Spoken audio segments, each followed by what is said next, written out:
Assalamualaikum.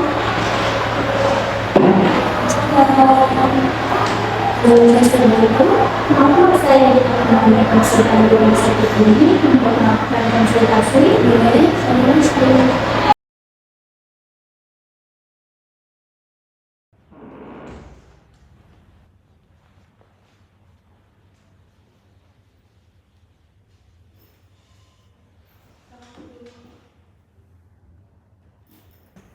Selamat pagi Ibu, perkenalkan saya Fitri, sama konselor di rumah sakit ini. Selamat pagi Bu. Kalau boleh tahu dengan Ibu siapa? Saya dengan Ibu Tika. Oh, Ibu Tika. Usianya berapa tahun Ibu? Ini kayak kelihatan masih muda sekali ya? Tidak Bu, saya sudah 27 tahun nih malah. Oh, 27 tahun. Tapi jujur ini kelihatan muda sekali Bu. Kalau anak Gen Z sekarang itu bilangnya baby face. Padahal kita juga kelihatan muda Bu. Oh, Ibu bisa saja. Oh iya Bu, tadi kesini sama siapa? Saya sama suami Bu.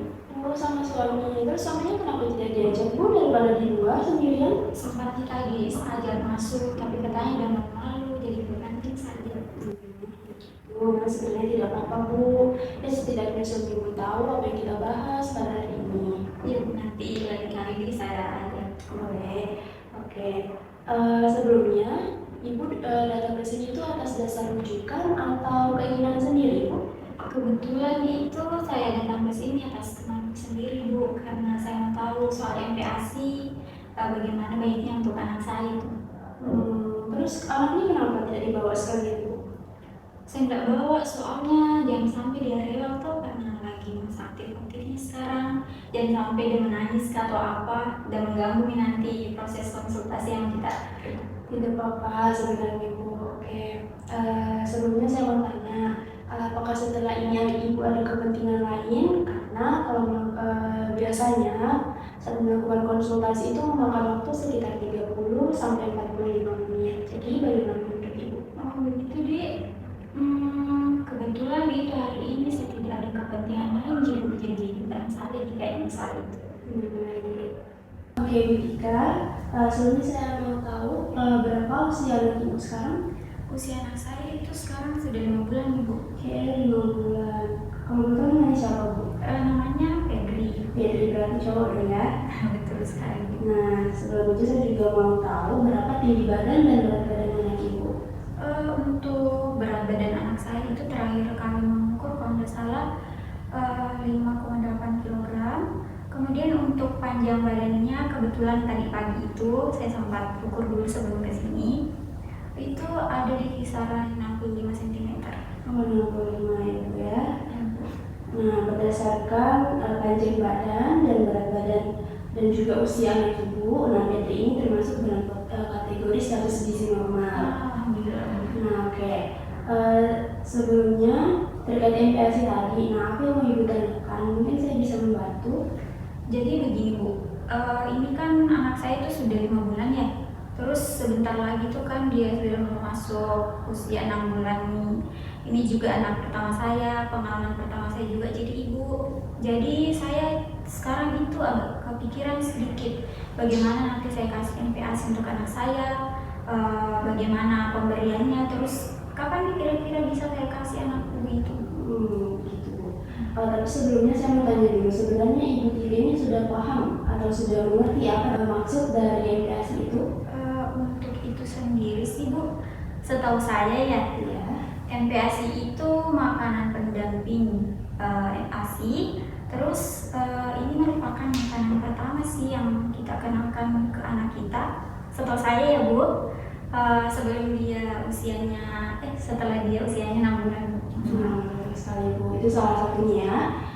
Jadi MPASI itu merupakan pemberian makanan tanpa memotong pemberian ASI eksklusif yang dimulai dari usia 6 bulan sampai dengan 2 tahun. Jadi seperti itu. Untuk jenisnya sendiri Bu, seberapa banyak atau makanan seperti apa yang bisa diberikan? Nah, kalau untuk jenisnya pada pemberian awal itu sebaiknya diberikan satu jenis saja. Nah, nanti di bulan-bulan berikutnya itu bisa diberikan berbagai macam jenis. Nah, gunanya untuk membantu perkembangan dari sistem indera pengucap dari si anak, seperti itu Ibu. Oh gitu ya Bu. Kalau untuk rasa dari makanan sendiri, kira-kira rasa apa yang bisa saya perkenalkan terlebih dahulu ke anak saya? Kalau terkait rasanya Bu, itu sebenarnya bisa diberikan berbagai jenis rasa. Tapi yang perlu diperhatikan itu adalah pemberian makanan. Jadi Ibu tuh jangan memberikan makanan dengan warna yang terlalu mencolok untuk anak Ibu, karena makanan yang terlalu mencolok atau warnanya yang terlalu mencolok begitu ya Bu, itu bisa memperberat beban kerja ginjal dan itu tidak baik untuk anak-anak. Begitu ya Bu.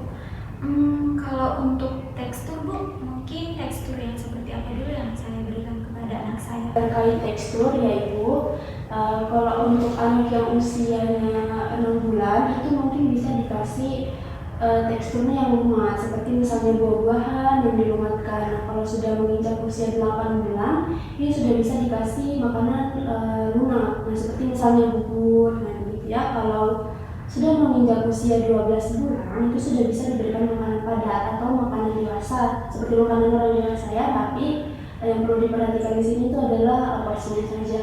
Nah, seperti ini ya Ibu. Nah, ini contoh makanan lunak, makanan lumat, dan ini makanan padat yang biasa dikasih untuk anak usia 12 bulan. Jadi ya Bu, makanan lumat untuk 6 bulan, makanan lunak untuk 8 bulan, dan makanan padat untuk usia 12 bulan. Oke Bu. Kalau untuk pola makannya sendiri Bu, apakah bisa saya sesuaikan dengan pola makan orang dewasa atau ada yang terkhusus untuk anak usia tersebut? Kalau untuk pola makannya ya Ibu, itu bisa sekali disesuaikan dengan pola makan orang dewasa itu 3 kali sehari kan ya. Tapi kalau Ibu mau kasih ya sedikit selingan antara sarapan dan makan siang itu juga boleh kok Ibu. Begitu ya. Iya. Untuk penyajiannya sendiri itu bagaimana? Nah, ini yang penting ini Bu untuk penyajian. Nah, jadi yang perlu diperhatikan saat penyajian itu, tapi sebelum penyajian dulu ya, ini yang diperhatikan itu kebersihan alat. Nah, setelah itu kebersihan makanan, baru setelah itu bagaimana cara Ibu menyajikan makanan untuk Petri. Nah, kenapa? Karena itu semua penting, karena kan namanya anak-anak ya Ibu, sistem imunnya itu belum optimal, belum stabil, jadi itu belum bisa untuk mereka mencegah penyakit seperti misalnya diare, seperti itu Ibu. Loh Bu, tapi kalau misalnya ya tiba-tiba saja ini anak saya itu ternyata alergi pada makanan tersebut, bagaimana nantinya saya tahu kalau dia alergi? Jadi caranya itu dengan memberi jeda.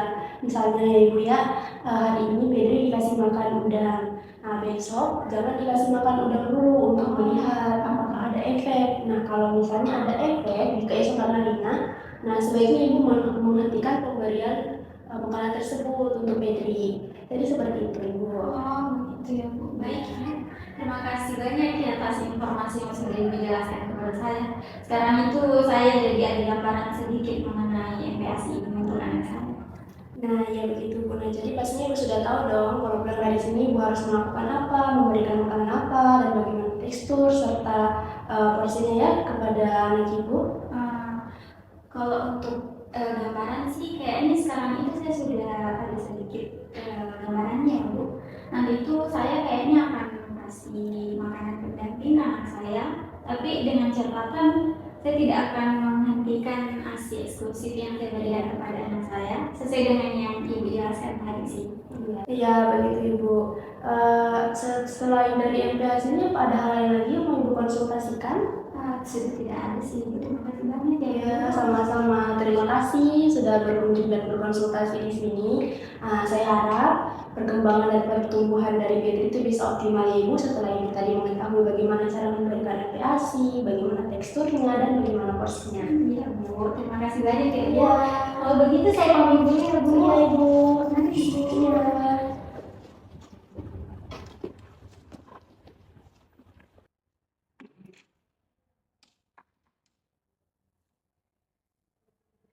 Hmm.